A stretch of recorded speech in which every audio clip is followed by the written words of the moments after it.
चित्त और प्राण स्पंदन का स्वरूप तथा उसके निरोध के उपाय।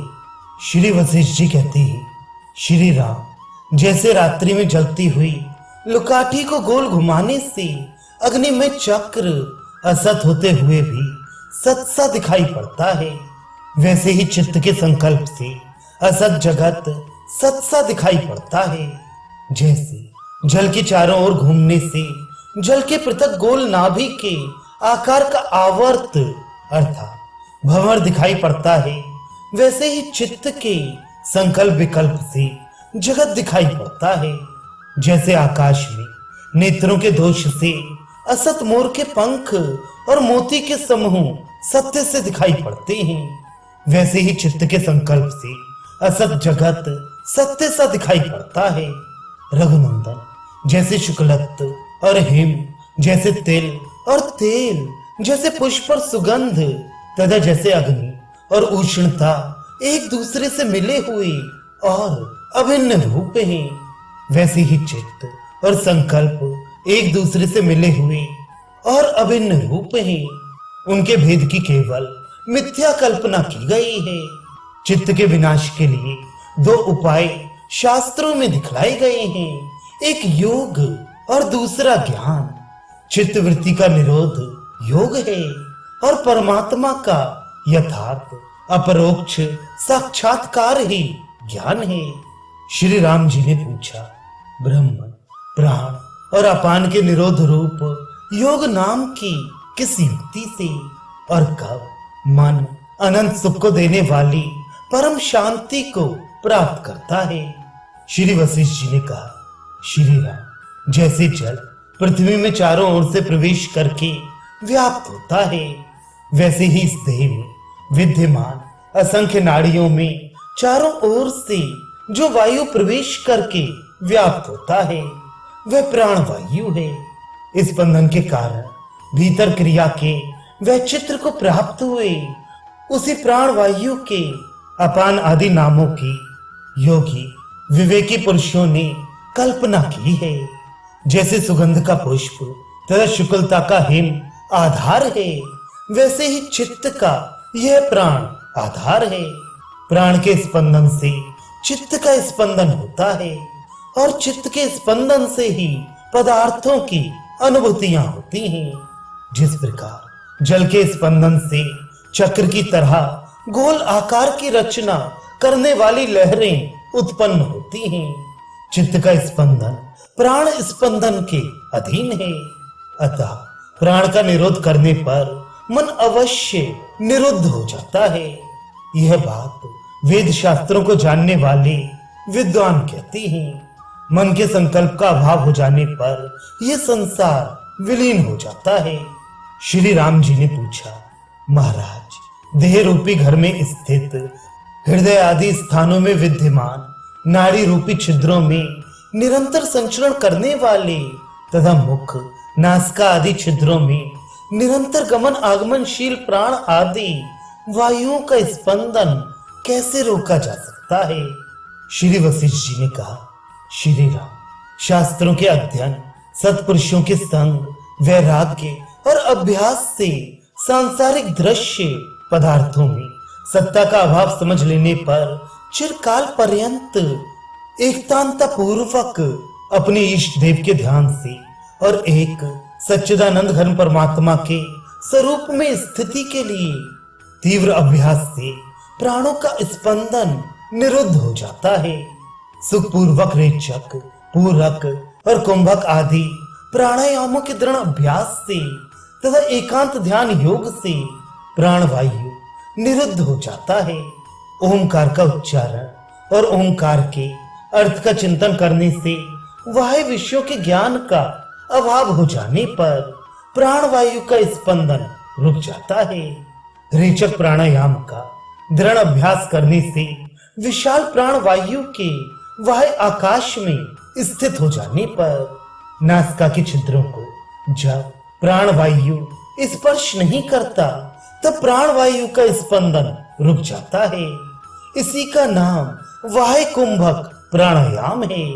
पूरक का दृढ़ अभ्यास करते करते पर्वत पर मेघों की तरह हृदय में प्राणों के स्थित हो जाने पर, जब प्राणों का संचार शांत हो जाता है तब प्राण स्पंदन रुक जाता है।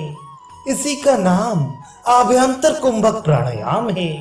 कुंभ की तरह कुंभक प्राणायाम के अनंत काल तक स्थिर होने पर और अभ्यास से प्राण का निश्चल स्तंभन हो जाने पर प्राण वायु के स्पंदन का निरोध हो जाता है। इसी का नाम स्तंभ वृत्ति प्राणायाम है। जिह्वा के द्वारा तालु के मध्य भाग में रहने वाली घंटिका को प्रयत्न पूर्वक स्पर्श करने से जब प्राण ऊर्ध्व रंध्र में अर्थात ब्रह्मरंध्र अर्थात कपाल कुहर में जो सुषुम्ना के ऊपरी भाग का द्वार कहा जाता है प्रविष्ट हो जाता है तब प्राण वायु का स्पंदन निरुद्ध हो जाता है। समस्त संकल्प विकल्पों से रहित होने पर कोई भी नाम रूप नहीं रहता। तब अत्यंत सूक्ष्म चिन्ह में आकाश रूप परमात्मा के ध्यान से वह आभ्यंतर सारे विषयों के विलीन हो जाने पर प्राण वायु का स्पंदन निरुद्ध हो जाता है। नासिका के अग्रभाग से लेकर 12 अंगुल पर्यंत निर्मल आकाश भाग में नेत्रों के लक्ष्य भूत वृत्ति ज्ञान के शांत हो जाने पर अर्थात नेत्र और मन की वृत्ति को रोकने से प्राण का स्पंदन निरुद्ध हो जाता है। अभ्यास से यानी योग शास्त्रों में प्रदर्शित पवन निरोध के अभ्यास से ऊर्ध्व रंध्र के द्वारा सुषुम्ना मार्ग से तालु के ऊपर जो ब्रह्म रंध्र है उसमें स्थित प्राण वायु जब विलीन हो जाता है तब प्राण वायु का स्पंदन रुक जाता है। भ्रुकुटी के मध्य में चक्षु इंद्रिय की वृत्ति के शांत होने से आज्ञा चक्र में प्राणों के विलीन हो जाने पर जब चिन्मय परमात्मा का अनुभव हो जाता है तब प्राणों का स्पंदन रुक जाता है।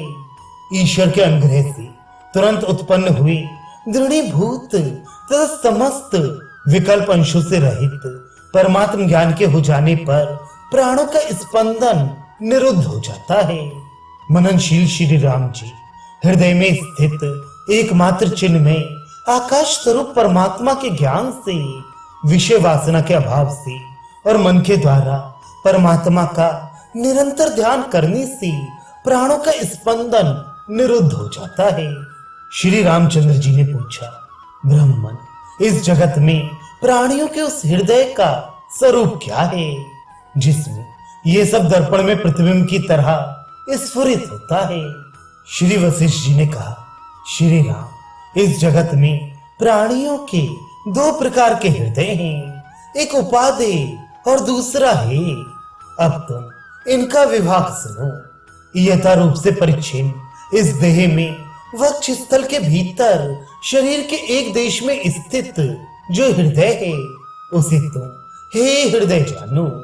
चेतन मात्र स्वरूप से स्थित हृदय परमात्मा को उपादेय कहा गया है। वह परमात्मा सबके भीतर और बाहर है तथा भीतर एवं बाहर नहीं भी है। अर्थात संसार के प्रतीत काल में तो परमात्मा उसके भीतर और बाहर सब जगह पर पूर्ण है और वास्तव में वे संसार के भीतर बाहर नहीं है क्योंकि संसार का अत्यंत अभाव है।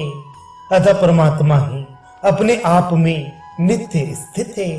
वे उपादेय परमात्मा ही प्रधान हृदय है। उसी में ये समस्त जगत विद्यमान है। वही समस्त पदार्थों का दर्पण है। अर्थात उसी में ये संसार दर्पण में प्रतिबिंब की तरह संकल्प रूप से स्थित है और वही संपूर्ण संपत्तियों का कोश है। श्री राम चेतन परमात्मा ही सभी प्राणियों का हृदय कहा जाता है। जड़ और जीर्ण पत्थर के सदृश देह के अवयव का मांसखंड रूप एक अंश वास्तविक हृदय नहीं है। इसलिए चेतन स्वरूप विशुद्ध हृदय परमात्मा में वासनाओं से रहित होकर बलपूर्वक चित्त को लगाने से प्राण का स्पंदन निरुद्ध हो जाता है। इन पूर्वोक्त उपायों से तथा अन्य अनेक तत्वज्ञ आचार्यों के मुख से उपदिष्ट नाना संकल्पों से कल्पित उपायों से प्राण स्पंद निरुद्ध हो जाता है। ये पूर्वोक्त योग विषयक युक्तियां अभ्यास के द्वारा ही श्रेष्ठ साधक के लिए संसार का उच्छेदन करने में बाधा रहित उपाय हैं।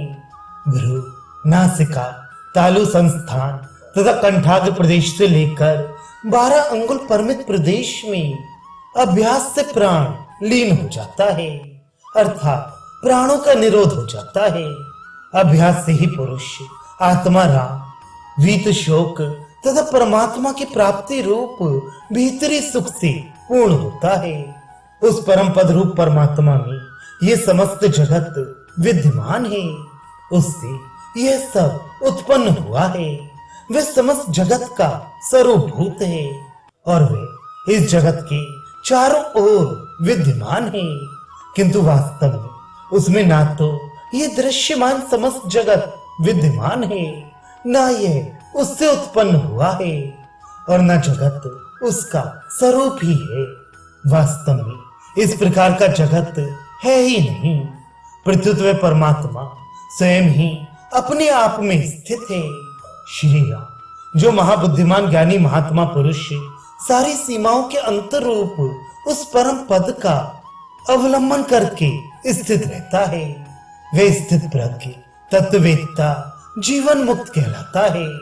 जिस महात्मा की समस्त कामों भोग की इच्छाएं निवृत्त हो गई हैं, जिसका संपूर्ण पदार्थों में अनुकूलता और प्रतिकूलता रूप संकल्प निवृत्त हो गया है, तथा जिसका अंतःकरण समस्त व्यवहारों में हर्ष और विषाद से रहित तथा सम हो गया है, एवं जिसका मन शांत हो चुका है, वह महात्मा सब पुरुषों में श्रेष्ठ है।